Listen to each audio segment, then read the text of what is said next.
Hello and a warm welcome to TBC News, our top stories. President Samia continues to honor TPDF.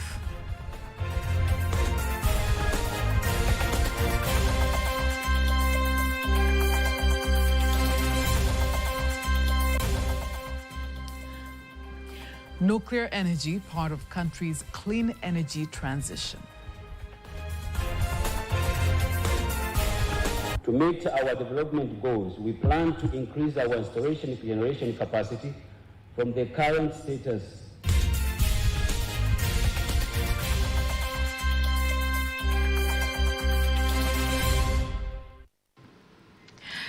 Good evening, I am Faida Ngaga. You can also follow us live via our YouTube channel, TBC Online. Also, get all the latest news through our Instagram, Facebook and X pages at TBC Online. The President and Commander-in-Chief, Samia Suluhu Hassan, has awarded medals to 15 Army officers of the Tanzania People's Defense Forces, TPDF, at the State House in Dar es Salaam as part of the commemoration of its 60th anniversary. The exercise of awarding the medals aims to recognize the noble contribution of the officers and soldiers under selected criteria towards the 60th anniversary of the Tanzania's People's Defense Force in September this year. The Chief of the Defense Forces, General Jacob Mkunda, has been awarded the medal, leading 15 other officers and soldiers who represented the Defense Force. The medals have been given to the Army officers and soldiers of all levels of the Army for their devotion, fighting spirit, courage and loyalty to the nation to protect the borders, constitution and maintaining peace of the country. Vice President Dr. Philip Mpango, President of Zanzibar and Chairman of the Revolutionary Council, Dr. Hussein Ali Mwinyi, various senior government officials, retired government officials, retired general officials of TPDF and other various guests attended the event. In other news, Deputy Prime Minister and Minister for Energy Dr. Doto Biteko has expressed Tanzania's plan and readiness in the development of nuclear energy as one of the alternative sources of clean energy to stir economic growth and social welfare. He made the revelation while presenting Tanzania's plan at the U.S.-Africa Nuclear Energy Summit in Nairobi, Kenya. The summit includes energy sector leaders, policy makers and experts from various countries in Africa. Dr. Biteko assures that Tanzania is ready to capitalize on nuclear energy as one of these sources to ensure sufficient and reliable electricity that meets international standards and protect the environment. Distinguished guests, about 600 million people and 10 million small business in Africa have no access to reliable electricity. This challenge is further compounded by the fact that electricity demand in Africa is growing twice as fast as the global average, driven by the urgent need of industrialization to meet our socio-economic priorities. The energy sector is the subject to be discussed. He furthermore expressed Tanzania's commitment to the continued safe use of nuclear technology, thanking all stakeholders who have been working closely with Tanzania in this sector. The annual power demand is growing by 10 to 15% per annum. To meet our development goals, we plan to increase our installation generation capacity from the current status to 10,000 megawatts by 2030. Our commitment to regional power integration through the Eastern African Power Pool and the SADC Power Pool, and eventually the continental-wide grid interconnection, present a significant opportunity to exploit our energy resource, including the nuclear. We remain optimistic that the nuclear energy will be a viable option for our future. In conclusion, I wish again of our strategic partners in advancing nuclear power development through technical cooperation. The Special Assistant to the U.S. President on Environmental Conservation, Finance and Innovation, Nana Ayensu, says the summit is important for the participating countries to open new doors to the nuclear energy development that is human and environmentally friendly. He insists the United States is ready to cooperate with African countries to strengthen nuclear energy technology as energy source so as to stimulate economic development. The president of Tanzania, Samia Suluhu Hassan, is expected to lead more than 70 ministers from member states of the Organization of African, Caribbean and Pacific States to discuss and explore potential blue economy opportunities and set a unified strategy to boost the fishing sector. Here are more details. Speaking to journalists earlier today, the Minister of Livestock and Fisheries, Abdallah Ulega, says the meeting will involve ministers of fisheries, seas and inland water, and it will be held in Dar es Salaam from September 9th to 13th this year. Minister Ulega says the meeting will be officialized by President Samia Suluhu Hassan and is scheduled to be held parallel with the International Conference on Strategies for Improvements of the Aquatic Food Production Chain organized by the government through the Ministry of Livestock, Fisheries, in collaboration with the Food and Agricultural Organization, FAO. Huu mkutano utakuwa ni mkutano wa 8 kwa hii organization ya Africa, Caribbean and Pacific. This meeting will be the 8th meeting of this organization, the Organization of African, Caribbean and Pacific States. And the 8th meeting took place in Ghana, where our country was selected to be the chair from 2022 to 2024. We have been entrusted with the responsibility of organizing this 8th meeting because we are the chair. This meeting is expected to bring together sector ministers and experts. He adds that the meeting will include expertise in fishing industries from member countries, government and non-governmental institutions, regional institutions, researchers and universities, expecting to open numerous investment opportunities in blue economy. The meeting will be held for 5 days and will be closed by the president and the chairman of Zanzibar Revolutionary Council, Dr. Hussein Ali Mwinyi. Now let's have a look at the aviation sector, whereby the Iringa Airport is expected to allow the takeoff and landing of large aircrafts from the middle of September after the completion of the major expansion of the runways and passenger buildings that are expected to cost more than 68 billion shillings. Speaking after inspecting the progress of the expansion project, the Director of Transport Structure of the Ministry of Transport, Shomar Omar, says the ministry is satisfied with the airport infrastructure that will enable large planes to take off and land, and what is waited now is the completion of legal procedures. Here's a report by Irene Mwakalinga, read to you by Teddy Paranyanga. The long-term dream of witnessing the return of large flights to the Iringa region has become a reality after a near completion of the major expansion project at the Iringa Airport. The residents are waiting and the Ministry of Transport says they are ready. We are proud to tell you that the airport infrastructure is ready and flight services are now ready. On the other hand, Air Tanzania Company Limited, ATCL, says they are waiting for permits that will allow them to operate in the Iringa region, offering services to passengers and cargo. On our side, we had to wait for permits from TIA, and according to what they have told us and what we have witnessed, it is clear that everything has been completed. Tomorrow, we will issue a temporary license that will enable the stadium to operate while we continue with other procedures to be able to issue a permanent license. The Iringa Regional Commissioner, Peter Serukamba, who was accompanied by the Defense and Security Committee of the region, together with the officials of the Ministry of Transport, the Airports Authority, and the ATCL representatives, thanked the government for providing the funds to finance the expansion. Tunawapongeza watu wa Uricare wameanza kuja. We congratulate the people of Uricare who have started to come, but the arrival of the ATC will greatly help the people of Iringa, the businessmen of Iringa, and it will fulfill our dream of promoting tourism in the south. The completion of the Iringa airport opens up more economic opportunities for the region that produces vegetables and fruits in abundance, while the tourism sector is witnessing rapid growth.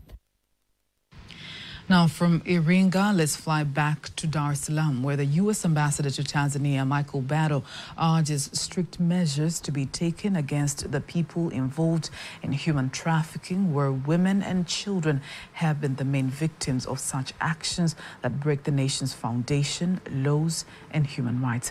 Ambassador Battle made the call in Dar es Salaam during a special training organized by the Tanzania Relief Initiative, TRI, in collaboration with the Anti-Human Trafficking Network and the Ministry of Foreign Affairs. Emmanuel Samuel reports. Here, managers of various hotels in Dar es Salaam are being trained, aiming to build their capacity to be able to be part of controlling human trafficking and provide key information to the relevant authorities. Recently, statistics show that 70% of the victims of human trafficking are women and children, despite several efforts to stop the act, as explained by the director of TRI and the legal officer Edwin Mugambila during the seminar of managers of large hotels in Dar es Salaam. Tanzania has for many years been a source, transit country and a destination for victims of human trafficking. In today's training, I can assure you that we have the cream of this nation when it comes to experts on this human trafficking topic.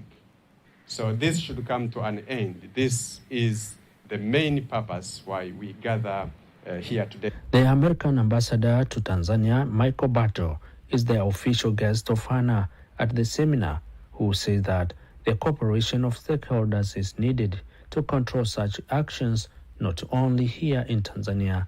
While it is important to protect the privacy of your guest, it is also important and more transcendently important to protect the rights of the vulnerable. But we will teach those who are perpetrators the lesson that in Tanzania, we do not stand for, nor will we tolerate trafficking of humans, because every single person is a member of our collective family. Everybody younger than you is your child. Everybody older than you is your parent. Everybody of your same age is your brother or your sister. Let us protect the family by protecting the vulnerable. Thank you. Some of the participants of the seminar expressed their expectations of the training. The knowledge that you are now obtaining is now going to assist us as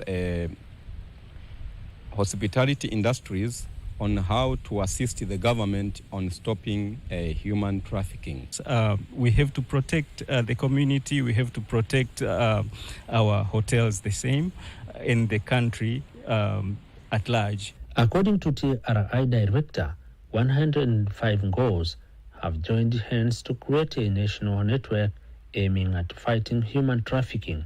Reporting from Dar es Salaam, Emmanuel Samuel, TBC News.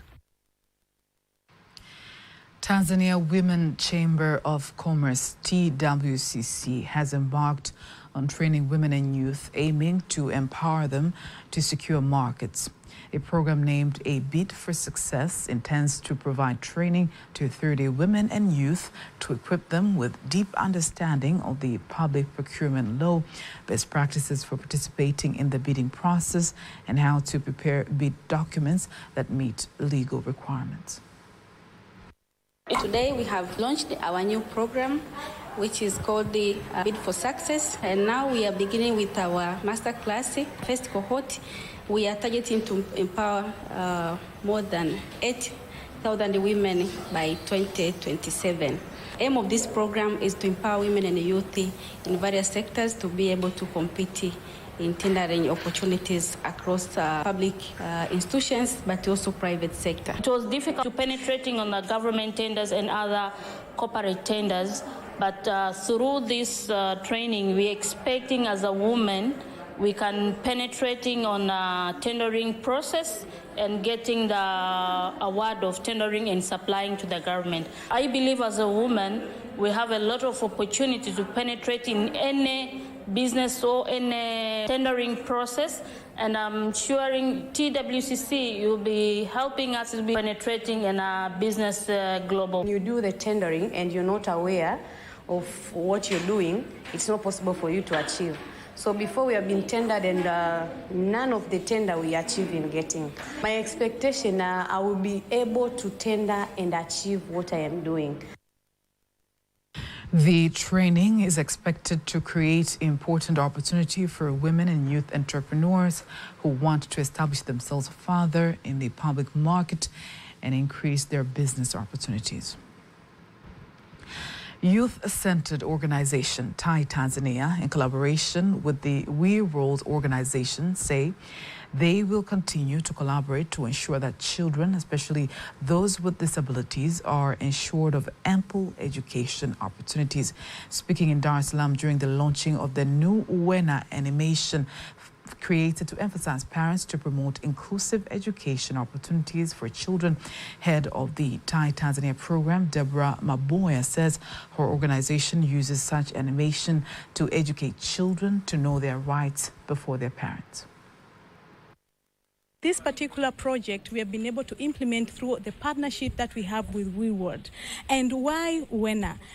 You can attest in many children within our community, Tanzania to be specific, are encountering challenges, or we can say most of the children who are at the school who are at high risk of dropping out are children with disability.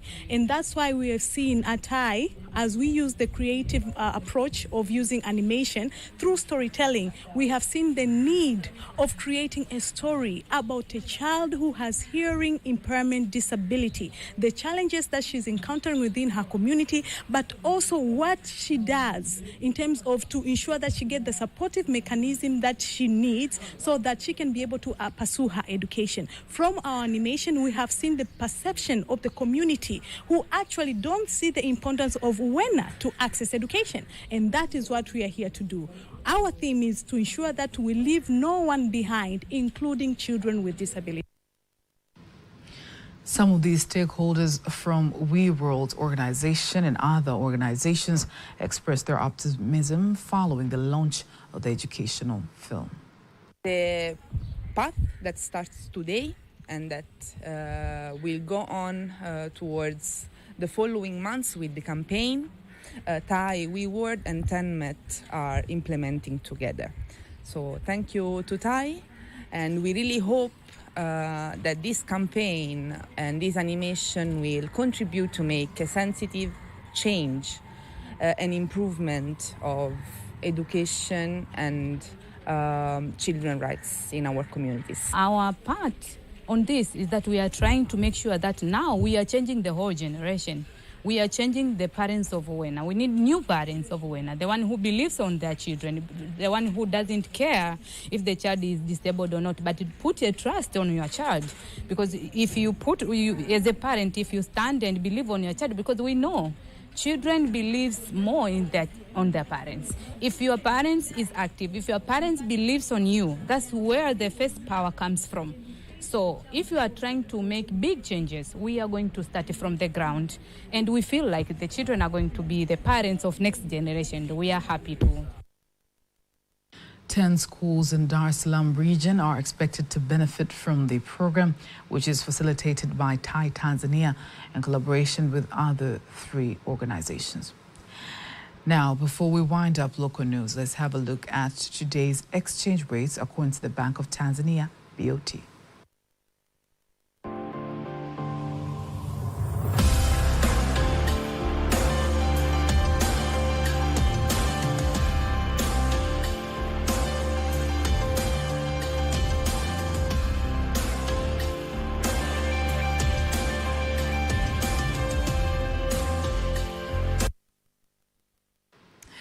Do not miss TBC News every weekday to know all the latest in exchange rates. Now, it's time for all the latest in international news.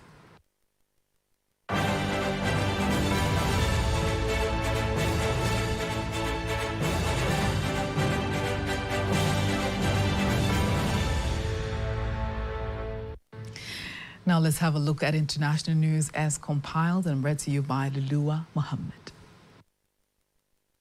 Traders in Pakistan have shut down their businesses in all major cities and gone on strike.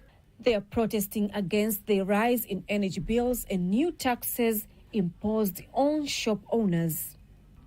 The traders said that the inflation is very high, making it difficult to run their businesses. Reports say that trade union and the opposition parties are the ones who organized the strike and call on the government to address the traders' demands. Pakistan has increased the electricity bill after striking a deal last month with International Monetary Fund (IMF) to get a $7 billion loan. The government says it wants to increase the tax revenue it collects by 40% and reduce government spending. People in India's capital have woken to severe flooding and congested roads following heavy rains overnight. Commuters and parents dropping their children off to school were stuck in traffic for hours as they tried to get through near deep water on the roads. New Delhi has experienced a series of extreme weather events in the past months. Heavy rainfall have caused the roof to collapse at the airport in the city. And 3 people have died and 39 others were injured, and thousands were left without electricity following a typhoon that hit southwest Japan. The typhoon named Shanshan is said to be triggered by heavy rains, where some people are said to be missing following the landslides. Reports say that 190 flights and trains have been cancelled and more than 4,000 passengers could not travel due to bad weather. That was international news as compiled and read to you by Lulua Mohammed. Sports news up next.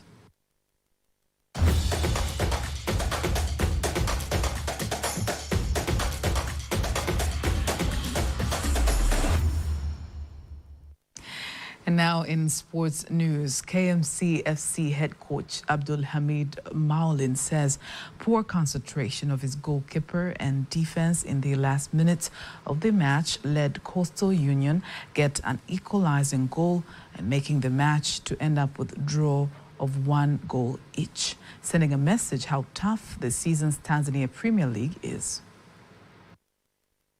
We dominated the game, but we didn't kill the game. So, in this league, you have to kill the games early on because these kind of things can happen in the last minute. So I'm disappointed with the way the game ended, but hey, we have to take it on the chin and we have to learn from it. So I told the players we have to learn from this kind of situation and we have to use it for the future.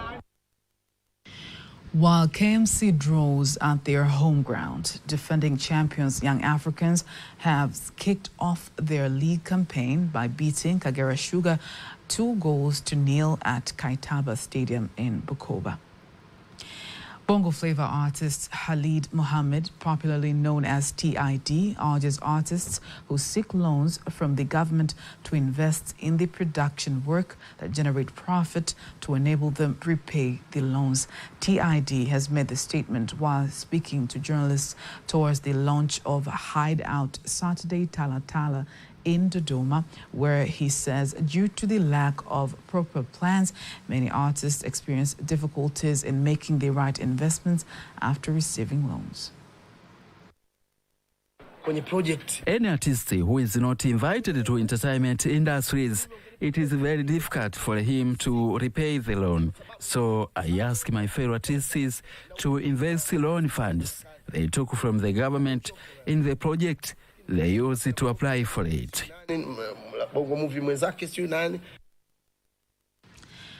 In addition, TID adds that the coming of Hideout Saturday, Dodoma, will take Dodoma artists to another level, while Tala Tala Lounge spokesperson Emmanuel Likuda says the show will revolutionize music industry in Dodoma. Central Zone with SGR, online, This is the capital city. The government is here. We have enough to deliver. This is their platform that they have been waiting for years. This is a new capital city, and to be a big city there should be other factors to be considered, such as how it has developed politically, economically, and socially, but entertainment should be also available. That is why we decided to invest in entertainment industries. That was sports news. And now before we wind up, let's have a look at the weather forecast for the next 24 hours. Hello viewers, this is Amina Saleh from Tanzania Meteorological Authority. Welcome to the weather forecasting starting from tonight. The wind is expected to flow at the speed of 30 km per hour over the entire coast, and the state of the sea is expected to be rough. Over the major lakes, the wind is expected to flow at the speed of 30 km per hour, and the state of the lakes are expected to be moderate. Tanzania Meteorological Authority had issued an advisory of large waves reaching 2 meters for the northern coast. And for tonight, over Kagera, Geita, and Kigoma are expected to feature partly cloudy condition with thunderstorms over a few areas. And the rest part of the country are expected to feature partly cloudy conditions. And the cooler condition is expected especially over the western side of the country, and the minimum temperature is expected to be 11 over Njombe. For tomorrow, parts of Lake Victoria Basin, which include Kagera, Geita, and Mara, are expected to feature partly cloudy condition, thunder showers over a few areas, and sun period. Over the northern coast and high grounds of northeastern highlands are expected to feature partly cloudy condition, light rain showers over a few areas, and sun periods. And the rest part of the country are expected to feature partly cloudy conditions. Now let's have a look on 4 days weather forecasting. Over Dar es Salaam, dry condition is expected with minimum temperature of 20. Over Dodoma, dry condition is expected with minimum temperature of 15. Mbeya, dry condition is expected with a minimum temperature of 12. Mwanza, dry condition is expected. Kilimanjaro, minimum temperature of 18 is expected. Morogoro, mainly dry condition is expected with a minimum temperature of 16. Arusha, dry condition is expected with a minimum temperature of 14. From Tanzania Meteorological Authority, thanks for watching and have a good night. And that marks the end of the news bulletin for tonight. Don't miss our next bulletin in Kiswahili at 11 p.m. I am Faida Ngaga. Good night.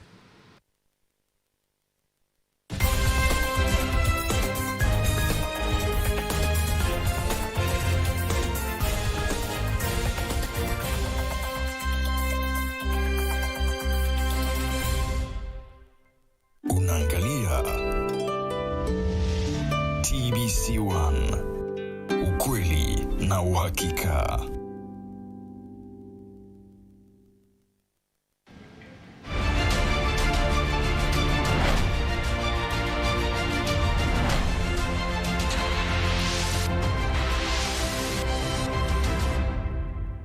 Naam, habari za wakati huu mtazamaji wa TBC1, karibu katika kipindi maalum ambapo tutaangazia mashindano ya kimataifa ya